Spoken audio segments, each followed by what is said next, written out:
આણંદ જિલ્લામાં ભારે પવન સાથે વરસેલા કમોસમી વરસાદે વિનાશ વેરી કાઢ્યો છે। આંકલાવ તાલુકામાં ખેતી પર નપતા 33 ગામોના ખેડૂતો પર આભ તૂટ્યું છે, પરંતુ 2 દિવસ અગાઉ રાત્રિના સમયે અચાનક ભારે પવન સાથે ત્રાટકેલા કમોસમી વરસાદે ખેડૂતોના મોંમાં આવેલો કોળિયો છીનવી લીધો છે। કાળઝાળ ગરમી વચ્ચે પડેલા વરસાદના કારણે ખેતરોમાં ઉભેલો ઉનાળુ બાજરીનો પાક આડો પડી ગયો છે અને પલળી જતા ભારે નુકસાન પણ સર્જાયું છે। માત્ર બાજરી જ નહીં પણ આ વિસ્તારમાં મોટા પાયે વાવેતર કરાયેલા શાકભાજીના પાક જેવા કે ટીંડોળા અને પાલકની ભાજી પણ ખેતરોમાં જ સડી ગયા છે, તો રાત દિવસ એક કરીને પકવેલો પાક નજર સામે નાશ પામતા ધરતીપુત્રોને અસહ્ય આર્થિક માર સહન કરવાનો વારો આવ્યો છે।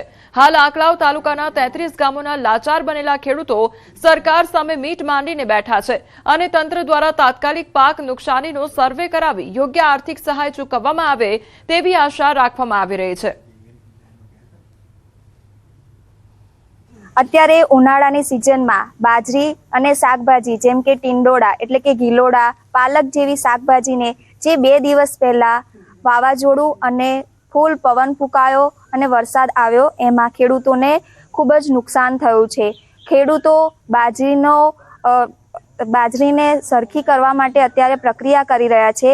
ખેડૂતો એવી નમ્ર અપીલ કરી રહ્યા છે કે ખેડૂતોને જે આ કારણે નુકસાન થયું છે એમાં ચોક્કસ સરકાર સર્વે કરે અને તેમને વળતર ચૂકવે। આણંદ જિલ્લાના આંકલાવ તાલુકાના 33 ગામોની અંદર સિઝનની અંદર આજે વરસાદ પડ્યો અને વરસાદ અને પવન સાથે જે વરસાદ પડવાથી ખેતીના પાકોની અંદર બાજરી જેવા પાકો અને શાકભાજીની અંદર ટીંડોળા તેમજ પાલકના જેવા પાકોની અંદર જે નુકસાન થયું છે તે નુકસાનો આ ખેડૂતોને પારાવાર નુકસાનથી તેમના પાકોનું યોગ્ય વળતર માટે સરકારને મારી વિનંતી છે। છેલ્લા 2 દિવસમાં ભારે પવન અને વરસાદના કારણે ખેતીને ખૂબ નુકસાન થયું છે। આંકલાવ તાલુકાના 30થી વધુ ગામો ખેતી પર આધારિત ગામો છે, જેનો મુખ્ય પાક ઉનાળુ બાજરી અને શાકભાજી છે। હું ચોક્કસ દ્રશ્યમાં બતાવવા માંગીશ કે આ ટીંડોળાનો આખો એક માંડવો છે। ટીંડોળાની ખેતી આ રીતે જ થતી હોય છે અને અહીંયા તમામ આજે કમોસમી વરસાદ અને થયું એના કારણે આજે ટીંડોળાનો આખો માંડવો છે, ટીંડોળા બગડી ગયા છે એવું ખેડૂતોનું કહેવું છે। ચોક્કસ કહી શકાય કે આ જે આખો આ વિસ્તાર છે એની મુખ્ય જીવાદોરી ખેતી છે, ખેતી પર આધારિત આ લોકો છે। બાજરીને બી જબરજસ્ત નુકસાન છે, બાજરી આખી પલળી ગઈ છે। અત્યારે ખેડૂતો એ જે પલળેલી બાજરી છે એને સુકાવવાની આખી એક કવાયત હાથ ધરી છે। ચોક્કસ કહી શકાય અહીંયા ખેડૂતો એવી અપેક્ષા રાખી રહ્યા છે કે આ જે કંઈ વરસાદ થયો, જે કંઈ વાવાઝોડું આવ્યું, પવન ફૂંકાયો, એના કારણે એમનું જે બાજરી અને શાકભાજીમાં ટીંડોળા એટલે કે ગિલોડા અને પાલકની ભાજી એને જે કંઈ નુકસાન છે એનું ચોક્કસ રાજ્ય સરકાર વ્યાજબી અને કહેવાય સર્વે કરાવી અને વળતર આપે। જનક જાગીરદાર, ન્યૂઝ 18 ગુજરાતી, આંકલાવ। અમદાવાદના ઇસ્કોન બ્રિજના અકસ્માતનો મામલો સામે આવ્યો છે। કેસને લઈને સમાચાર સામે આવી રહ્યા છે। તથ્ય પટેલ આજે થઈ શકે છે જેલ મુક્ત। સુપ્રીમ કોર્ટે 1 કરોડના બોન્ડ સાથે મંજૂર કર્યા છે જામીન, ત્યારે ટ્રાયલ કોર્ટમાં તથ્ય પટેલના વકીલે 1 કરોડ ભરવા માંગ્યો છે સમય, ત્યારે ટ્રાયલ કોર્ટ દ્વારા બીડું તૈયાર કરી આપ્યા બાદ થઈ શકે છે તે જેલ મુક્ત, તે અંગેના સમાચાર સામે આવી રહ્યા છે। તો બીડું તૈયાર કર્યા બાદ જેલ મુક્તિ થઈ શકે છે તથ્યની। ઇસ્કોન બ્રિજ અકસ્માત કેસને લઈને આ સમાચાર સામે આવી રહ્યા છે।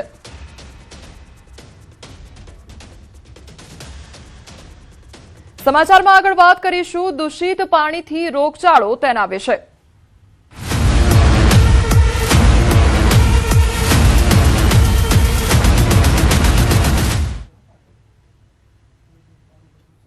અમદાવાદમાં મહાનગરપાલિકાની ઘોર બેદરકારી સામે આવી છે। સોલા રોડ પર આવેલી પ્રખ્યાત આકાંક્ષા સોસાયટીમાં દૂષિત પાણીના કારણે રોગચાળો ફાટી નીકળ્યો છે।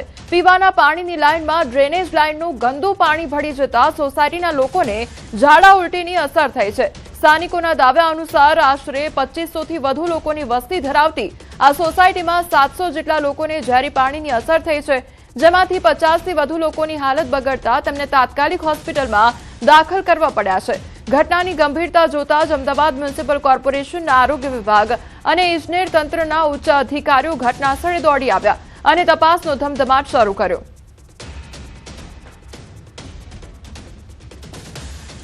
એની અંદર ડ્રેનેજનું અને નર્મદાનું પાણી મિક્સ ક્યાંક ને ક્યાંક થયું છે અને અહીંયા સ્ટોરેજ શક્તિ વધારવાના કારણે સ્ટોરેજ પાણી રહ્યું છે અને એ પાણી આજેનું પાણી પણ સેમ્પલ લીધું છે અને એ દિવસના પણ સેમ્પલ લીધા હતા અને ગઈકાલે બધી જ ટાંકી અહીંયા 41થી વધુ ટાંકી છે, બધી ટાંકીઓ સફાઈ કરાઈ ગઈ છે અને જે લોકોને તકલીફ થઈ છે બધા લોકોને CHC અને પ્રાઇવેટ હોસ્પિટલમાં ગયા છે એમનું પણ ધ્યાન રાખવામાં આવશે. અત્યારે બધા જ લોકો અમારી હેલ્થની ટીમ અહીંયા જરૂરિયાત પ્રમાણે બધાને દવા કરી રહી છે, જ્યાં જરૂર પડે તો આગળ રિફેર પણ કરશે. કોર્પોરેટરોનો ખ્યાલ આવ્યો તો ગઈકાલે આવીને અહીંયા 40 ટાંકી સફાઈ કરાઈ છે ને નર્મદાનું પાણી વધતા ટેન્કરથી પાણી પણ આપવામાં આવ્યું છે. જે લોકોની બેદરકારી છે એમના સામે અમારા એન્જિનિયરિંગ વિભાગ દ્વારા તપાસ કરીને આગળનું કાર્યવાહી કરશે. ઘરે એટલી બધી પરિસ્થિતિ ખરાબ છે કે ગઈકાલે મારી પણ પોતાની તબિયત એટલી બધી ખરાબ થઈ ગઈ કે મારે દવાખાને પલાને દવાખાને લઈ ગયા મને અને ચાલા પણ એટલા બધા થઈ ગયા મને થઈ કે હમણાં હું ખલાસ થઈ જઈશ. પલાને દવાખાને લઈ ગયા અને અત્યારે આપના તરફ સારી બીજા કોઈ આપણા પરિવારને મારા પરિવારમાં મારા દીકરાની બહુને 6 મહિનાની બેબીને બધાની પરિસ્થિતિ બહુ ખરાબ છે અત્યારે. મારા મિસિસને આ 3-4 દિવસ પહેલાં આ થયું હતું અને પાણીનું લીકેજ ચાલુ ફાટક પાસે પાણીની અને ગટરની બંને મિક્સ થઈ ગઈ હતી. એના મેં ફોટા પાડેલા છે અને કોર્પોરેટરને અમે આપેલું છે અને પાણી 3-4 દિવસથી ગંદુ પાણી. મારા મિસિસને ઓલરેડી દવાખાને એડમિટ કરેલા જ છે, હાલમાં બી એડમિટ જ છે અત્યારે. અને કેટલા ટાઈમથી પ્રોબ્લેમ છે અત્યારે 400-500 માણસ અત્યારે સોસાયટીમાં બધા અલગ અલગ જગ્યાએ એડમિટ કરેલા છે અત્યારે. અને એક ઘરની અંદર 5 થી 7 વ્યક્તિ રહેતા હોય છે. અચ્છા, હા, એટલે 1500 થી 2000 માણસનું પરિવાર છે અહીંયા. ઓકે, બધાને અસર થઈ જાય આ પ્રકારની બધા? હા, 700 માણસને થઈ છે. અત્યારે તમે જુઓ છો કે આ દવાખાના અહીંયા ગવર્મેન્ટના માણસો આવ્યા છે, દવા આપવા તો ખૂટી પડે છે દવાઓ. 5 દિવસથી બધાને ઝાડા ઉલટી, અમારા ઘરમાં 2 જણના ઝાડા ઉલટી થઈ ગયા છે અને દવા લઈ આવ્યા, કાલે ઇન્જેક્શન લઈ આવ્યા અને હજી પાણીનો પ્રોબ્લેમ ચાલુ જ છે. ઓકે, તો એમસી શું જવાબ કે આપે છે કે તો એમસી વાળા કઈ હજી કશું કોઈ કર્યું નથી. હવે આ પરિસ્થિતિ છે, આ દવાઓ બહારથી લાયા બે, હવે અહીંયા બતાવવા ફરીથી આવ્યા છીએ. સવારથી ORS લાવીને પીવાની ચાલુ કરી છે. શુક્રવાર રાત્રે પાણી પીવાનું અને ગટરનું પાણીના કનેક્શનો ભેગા થઈ જવાથી વિસ્તાર છે અમદાવાદ, આકાંક્ષા, નવરત્ન, સુધારા, વંદે માતરમ અમારા એરિયાની ઓછામાં ઓછી 7 થી 8 સોસાયટીઓમાં ભયંકર પરિસ્થિતિ પાણીની થઈ છે. 2 દિવસથી હેરાન થયા. ફક્ત એક બહેનને ફોન કરે, એમણે એક પાણીનું ટાંકું પરમ દિવસે આવ્યું, બાકી બધા બાટલા બહારના પીએ છીએ. અમદાવાદના સોલા વિસ્તારમાં આવેલી આકાંક્ષા સોસાયટીની અંદર અનેક લોકોને જરા ઉલટીના કેસ નોંધ્યા. તેના કારણે હડકંપ મચી ગયો અને માની રહ્યું છે કે અમદાવાદના થલતેજ અર્બન સેન્ટર ઉપર 2 જે લોકો છે તેને હાલ દાખલ પણ કરવામાં આવી રહ્યા છે, કારણ કે એ સંખ્યા પણ વધી પણ શકે છે. પરંતુ હાલ AMCની જે આરોગ્ય વિભાગની ટીમ છે તે આકાંક્ષા સોસાયટીમાં પણ પહોંચી છે અને સાથે જ અહીં જે કહી શકાય કે લોકોને પણ દાખલ કરવામાં આવી રહ્યા છે. જોઈ શકો છો બંને લોકો દાખલ કરવામાં આવે છે. ક્યારે આ ઘટના આપણે બની હતી અને શું થઈ રહ્યું હતું, કેમ ખબર પડી કે આપણે ઝાડા ઉલટી થયા છે? મને પેટમાં બહુ જ ચૂંક આવે અને આમ દુખાવો થાય એવું થાય. ત્યાં સુધી મને પહેલાં ના થયું, પછી જ્યારે એકદમ પેલી ઝાડા થવા માંડ્યા ને 5 વાગે તો કન્ટિન્યુઅસ ઝાડા રાતના 9 વાગ્યા સુધી મને 11 વખત ગઈ હતી અને આજે સવારે વહેલા ઉઠી 6 વાગ્યાની તો હું 7 વખત ગઈ. એટલે ટૂંકમાં અશક્તિ જેવું શરીરમાં આવી ગયું. એટલે મને ગભરામણ થાય, રહેવાય નહીં, આમ છાતીમાં દુખે, પરસેવો થાય, મને એવું થઈ ગયું. ત્યાં શું કારણ શું થયું? પાણી ખરાબ આવ્યું હતું? પાણીના હિસાબે જ થયું છે આ બધું. પાણી જ ખરાબ આવ્યું છે. પાણી ખરાબ આવ્યું છે. બીજા પણ જોડાયા છે, વાત કરશું તેમની સાથે જ. આપને ક્યારે ખબર પડી કે આ પાણી જે મિક્સ થયું છે અને આપણે ઝાડા ઉલટી થયા છે અને આપણી આસપાસના લોકોને પણ શું સ્થિતિ છે ત્યાં?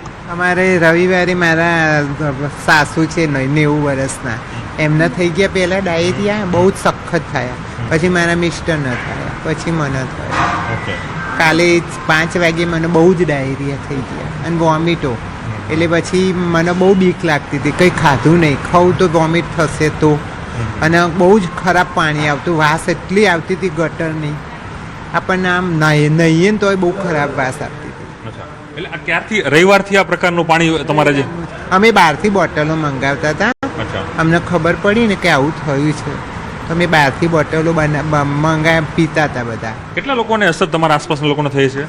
અમારા બાજુમાં રસિકભાઈ છે, પેલું સામે કાંતા માસી છે અને સામે પેલા રાધિકા છે. ઓકે, ટૂંકમાં ઘણા લોકોને અસર થઈ. તમામ લોકો દાખલ કર્યા છે અને મહાનગરપાલિકાએ પણ એક કહી શકાય કે એક સેફ્ટીના ભાગરૂપે એક આખો વોર્ડ ઊભો કરી દેવો છે થલતેજ અર્બન સેન્ટર ઉપર, અને હજી પણ બીજાને લોકો દાખલ થાય તે પ્રકારની વ્યવસ્થા પણ કરાઈ છે.